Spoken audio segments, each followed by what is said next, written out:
Hello, and welcome to Meet Your Next Best Hire, a podcast featuring and highlighting top industry real estate leaders looking to land their next venture in the job marketplace. I'm Kelsey Corey, your host. With over a decade of real estate executive search and recruiting experience, and the founder of Corey Executive Recruiting and Leaders on Deck, I've had the unique privilege of partnering with top real estate firms to recruit and place high-level leaders across the country.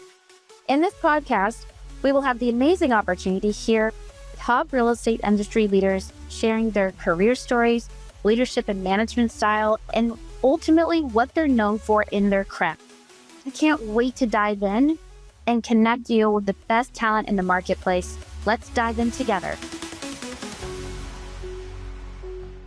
Hey everybody, welcome to Meet Your Next Best Hire with Kelsey Corey. I am so excited to share with you guys my conversation with Carlyle. He is phenomenal and I cannot wait to dive in to hear his story. He's ultimately looking for his next venture and he's very selective about the organizations he aligns himself with. So we're going to have the privilege to hear from him directly, and he is a chief operating officer. He has years of experience within the real estate industry and property management and multifamily. So we're going to dive in, hear everything that you guys are going to want to learn about from him. Carla, thank you so much for joining us today. We're so happy you're here. Yeah, it's great to be here. Thank you, Kelsey. This is exciting. It's going to be good. We're going to just dive right in. Can you share with us, how did you get into real estate? Tell us a little bit of a high level. What's your story and what ultimately made you decide, I'm going to stick with real estate? Wow, property management. Well, like everybody else in the industry, I fell into it. And it's interesting, a different spin. I think I'm still falling. So when you get into property management, you assert yourself and you just kind of grow. I came in as a junior maintenance engineer back in 1990.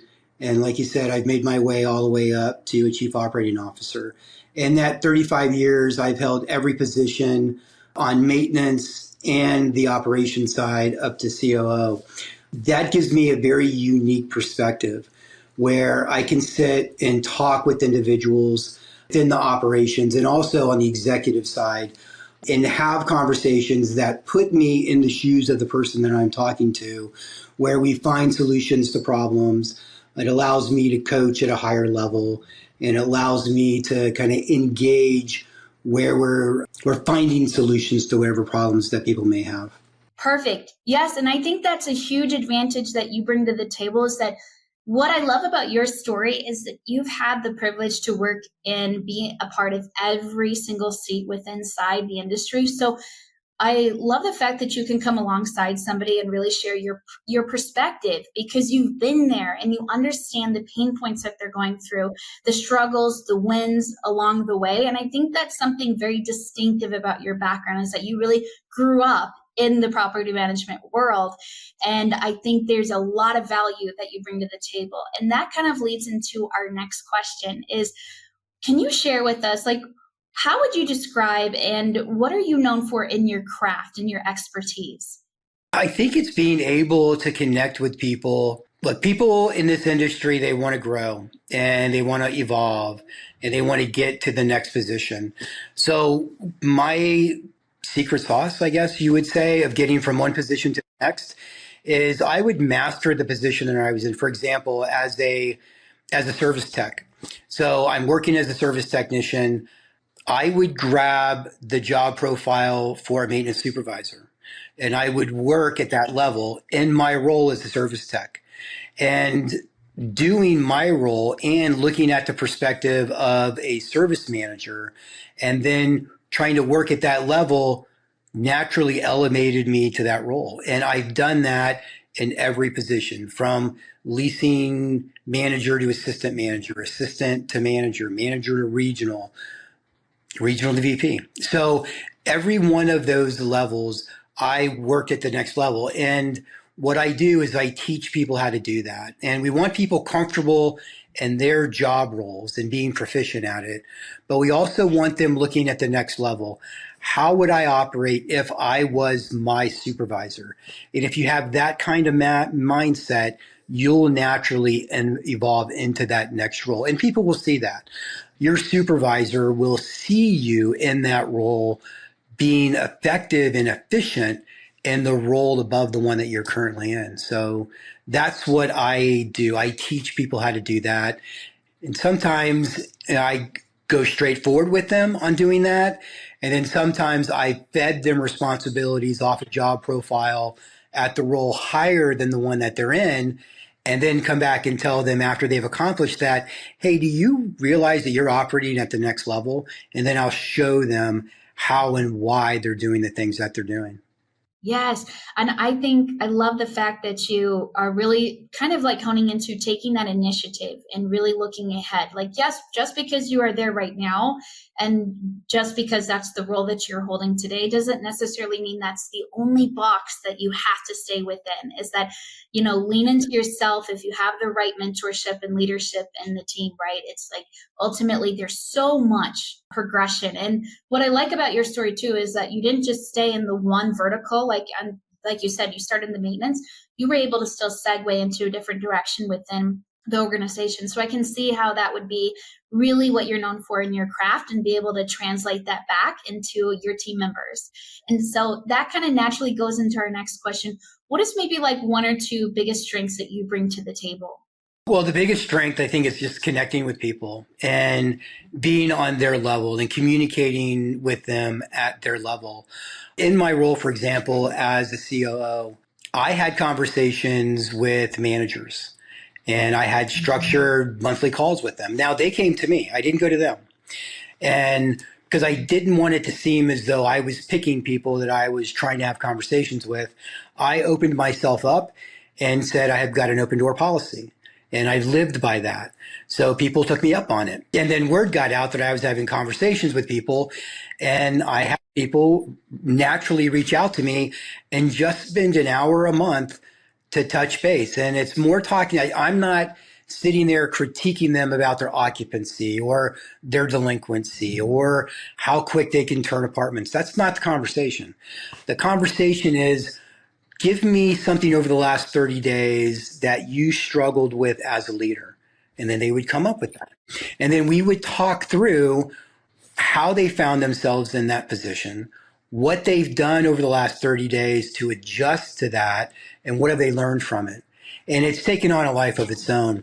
So those kind of conversations with people at every level in operations has grown people to the point where they have confidence in themselves. They become better leaders. They become better, effective listeners, where they truly listen to the people around them. They trust the people around them, and they're allowing people to do work, and they're learning how to manage and navigate through that. And I think all of us in the industry, people that are watching this podcast now, realize that the workforce is a little different, and you have to approach people a little different than we did maybe 5 or 10 years ago. It's not a command and control environment anymore. It's a trust and inspire environment that we live in. And it's being able to connect with that where you're inspiring people to succeed. And people are going to they're going to skin their knees. They're going to get hurt. They're going to get bruised up a little bit. But we want that as leaders because that's where people grow. So when workforce or a team knows that there's a safety net and I can make mistakes, there's nothing anybody can do that is going to break a property management company. You can't, as hard as you try, you're not going to break it. So as long as teams understand that, they strive a little harder, they push a little harder, and then they become uber successful in themselves, and then on a team-based level, and then a company-based level of really succeeding in our industry. So, one of the things that I take a great deep pride in is my ability to connect with people and have them grow and know that there's a safety net where they're allowed to do that. Yes. I mean, there's so much we could unpack with just that topic there. And a couple of things that I really love the most is that I love the fact that you were talking about, nowadays in the workforce, it's not how it used to be, which is normal, right? It's an evolution. But are you Yeah. adapting to that? And it really is through inspiration and coming alongside your team members and really setting them up for success. One thing you also said earlier on is you have an open door policy. We've all heard this, right? Everywhere you go, people have that phrase. But the difference is that you were living that. And then it just kind of was a trickle effect, it sounds like, from what you've shared, is that when people started to gravitate, really listen and say, okay, well, let's test it out. Are you really going to allow me to step in and share, what's going on here? And you showed up. And not only that, you were really there for that person. And that just naturally translate into the whole workforce. And that is a testament, I think, into your leadership, which is a natural segue into our final question, which is, how would you describe your leadership management style and how has that impacted the bottom line? Ooh, so I'll go back to trust and inspire. So I truly trust the people that are around me. I don't use the word trust to leverage the word trust. I use the word trust because I wholeheartedly trust people. And I'm not going to quit on anybody around me. They're going to quit on themselves before I quit on them. And I think what teams are missing are maybe the resources around them, the leadership conversations, the training that's involved, patience and time. And let's look at a property manager. A property manager has this insane task list that they have to do. Plus, they have a team that they're responsible for coaching and mentoring. Right. And they've got vendors that they're having to manage. And they've got well over, let's say on average, 500 people that live at their property that wants something done now. And they have to manage through all of those things. And I think having at my level or any of our levels as leaders, an understanding of what people are going through and taking yourself out of your position and walking beside those people and understanding their challenges and their obstacles and really celebrating when they have successes. And it's interesting as a manager, when I'm having conversations with a manager, so I'm a chief operating officer. There's 4 people in between me and that role. And when I have conversations with them, they know my history and they know kind of how I came up. So it allows us to talk manager to manager. If I'm talking to a service manager, they know that we're talking service manager to service manager. When I'm talking to a leasing consultant, it's leasing to leasing. And I think that's powerful for people. And that drives efficiency, right? Which goes into the bottom number. And that's why we're in business, right? I'm not one for taking a number and trying to drive people to a number. I'm allowing people to bring their skill sets, their talents to an organization and help facilitate that skill set so we drive those numbers instead of the numbers driving people. That's how you lose really good people. Yes. So being able to understand that and work with that is how you become successful in this business, especially at this time in this economy and how everybody's kind of finding what we have in the workforce right now. Yes. I mean, I really couldn't have said it any better. I like the fact about, we're not driving numbers to numbers, right? It's really how are we driving people to people, and the numbers just happen to be that middle piece that just come together holistically. And I think oftentimes we can really lose sight of that in business, and it's really easy to do. And I think that's just another testament of your leadership management style. And look, we could talk all day about you. I know I would have a very fun and engaging conversation, but what's the best way for people to get a hold of you, connect with you if they have any opportunities, and join your network? Sure. So I'm on LinkedIn, obviously. So it's Carlyle Swafford.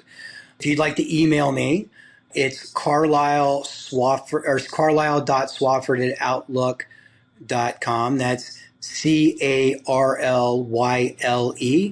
swafford@outlook.com, or you can reach me on my cell phone and text me at 305-308-2970. Thank you, Kelsey. Awesome. No, we're so glad that we had you a part of the show. Anybody who doesn't know you, and I would say this is somebody you want to get to know and add to your network. He is looking for his next best opportunity and his next venture within the real estate sector. And I can't tell you enough how much of a privilege it is just to hear his story. And like I said, we could dive in all day long about him, but you're not going to want to miss out. Get connected with him. We're going to have all the information included on this. And thank you so much for spending the time with us today. We're so happy to have you on the show. You're welcome. Thank you, Kelsey. It was awesome. Thank you. Thank you. Thanks again for listening and sharing your time with us on the show, Meet Your Next Best Hire. I hope you enjoyed listening to and learning from another incredible leader our industry is so fortunate to have in the real estate space. If you're a high-level leader within the diverse real estate industry and looking to land your next best venture and would love to share your story from your own voice and perspective, then be sure to check out our firm at Corey Executive Recruiting and Leaders on Deck via CoreyExecutive.com. Our mission is to continue to be trailblazers within the recruitment space and bring meaningful leaders to the forefront to drive growth and empower people. If you enjoyed this session, please like, comment, and subscribe to support us and our partners at Multifamily Media Network. Stay tuned and come join us on our journey.